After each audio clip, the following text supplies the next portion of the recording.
ସାଙ୍ଗମାନେ ଜୟ ଜଗନ୍ନାଥ। କେମିତି ଅଛନ୍ତି? ଆଶା କରୁଛି ସମସ୍ତେ ଭଲରେ ଥିବେ। ତ ଆଜି ମୁଁ ପିଜ୍ଜା ବନେଇବି ଅଟାରେ। ତ ଅଟା ଆଉ ମଇଦା ନେଇଯାଇଛି। ଅଟା ମଇଦା ନେଇସାରିଲା ପରେ ଟିକେ ହାଲକା ଚିନି ନେଇ ନେଉଛି, ତାପରେ ଲୁଣ ପକାଇ ନେଉଛି।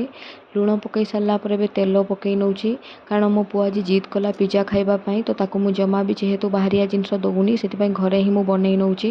ତ ଏଠି ମୁଁ ଦହି ପକାଇ ନେଉଛି। ଦହି ନ ପକାଇଲେ ସେ ଜିନିଷଟା ଟିକେ ସଫ୍ଟ ହୁଏନି। ତ ଏଠି ମୋ ହଜବେଣ୍ଡ ଅଟାଟାକୁ ଚକୁଡ଼ି ନେଉଛନ୍ତି, କାରଣ ସେ ବହୁତ ହି ଭଲ ଚକୁଟନ୍ତି। ସେଇଥିପାଇଁ ସେ ଅଟା ଚକୁଟି ନେବା ଭିତରେ ମୁଁ ସେପଟେ ସବୁ ପିଆଜ କାଟି ନେଉଥିଲି। ତ ସେ ଚକୁଟି ସାରିଲା ପରେ ଏବେ ସେ କ୍ୟାପ୍ସିକମ୍ କାଟି ନେଉଛନ୍ତି। ତ କ୍ୟାପ୍ସିକମ୍ କାଟିବା ଭିତରେ ମୁଁ ଏବେ ରୁଟି ବନେଇ ନେବି।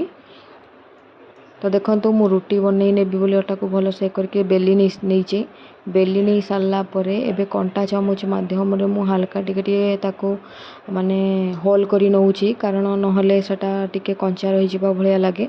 ତ ସେଇଥିପାଇଁ ହୋଲ୍ କରି ନେଇ ସାରିଲା ପରେ ମୁଁ ଏବେ ଟମାଟୋ ସସ୍ ନେଇଯିବି, କାରଣ ମୋ ପୁଅ ଯେତେବେଳେ ବି ଜିଦି କରେ ମୁଁ ସେତେବେଳେ ତାକୁ ଏଇ ଷ୍ଟାଇଲ୍ର ହିଁ ବନେଇକି ଦିଏ। ସବୁଥର ରାତିରେ ଆମର ଏଇଟା ଗୋଟେ ଖାଇବା ହେଇଯାଏ, ହେଲ୍ଦି ଆଉ ଟେଷ୍ଟି। ତ ଦେଖନ୍ତୁ ମୁଁ ଏଠି ସସ୍କୁ ଗୋଳେଇ ନେଇ ସାରିଲା ପରେ ତାପରେ ମୁଁ ଏବେ ନେଇଯାଉଛି କ୍ୟାପ୍ସିକମ୍।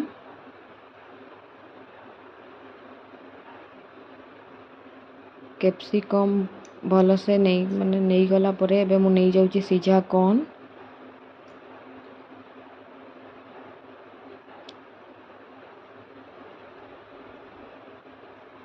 ସିଝା କର୍ନ ନେଇ ସାରିଲା ପରେ ଏବେ ମୁଁ ପନିରକୁ କୋରି ନେଉଛି।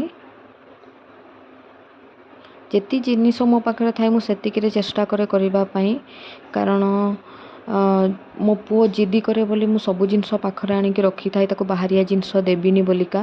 ସେଥିପାଇଁ ମୁଁ ପନିରକୁ କୋରି ନେଲି। ପନିରକୁ କୋରି ସାରିଲା ପରେ ଯେଉଁ ପିଆଜକୁ ମୁଁ ଏବେ ତାକୁ ଭଲସେ ସଜେଇ ନେଉଛି, କାରଣ ବେଷ୍ଟ ହେବ ଛୁଆମାନଙ୍କୁ ଘରେ ହିଁ ଜିନିଷ ବନେଇକି ଦେବା, କାରଣ ବାହାରିଆ ଜିନିଷ ନଦେଲେ ଭଲ। ତ ସେଇଥିପାଇଁ ମୁଁ 99% ଚେଷ୍ଟା କରେ ଯେ ମୋ ପୁଅକୁ ସବୁବେଳେ ଘରେ ହିଁ ଭଲସେ ଚେଷ୍ଟା କରିବି। ଏତେ ବେଟର୍ ତ ହୁଏନି, ଫିର୍ ବି ମୋ ପୁଅ ବହୁତ ଭଲସେ ଖାଇଦିଏ ଏନ୍ଜୟ କରିକି। ଆଉ ଏଇଟା ମୁଁ ଭୁଲ ବଶତଃ ଚିଜ୍ ନେଇ ଆସିଥିଲି। ମୁଁ ସବୁଥର ହାର୍ଡ଼ ବାଲା ଆଣେ, ଏଥର ମୁଁ ମେଲ୍ଟ ବାଲା ନେଇ ଆସିଥିଲି। ମୋର ସେଇଟା ବହୁତ ବଡ଼ ଭୁଲ ହେଲା। ତ ଏଠି ପ୍ୟାନ୍ ଗରମ ହେଇଗଲା, ଏବେ ତାକୁ ମୁଁ ଲୋ ଫ୍ଲେମ୍ରେ ବସେଇ ନେବି।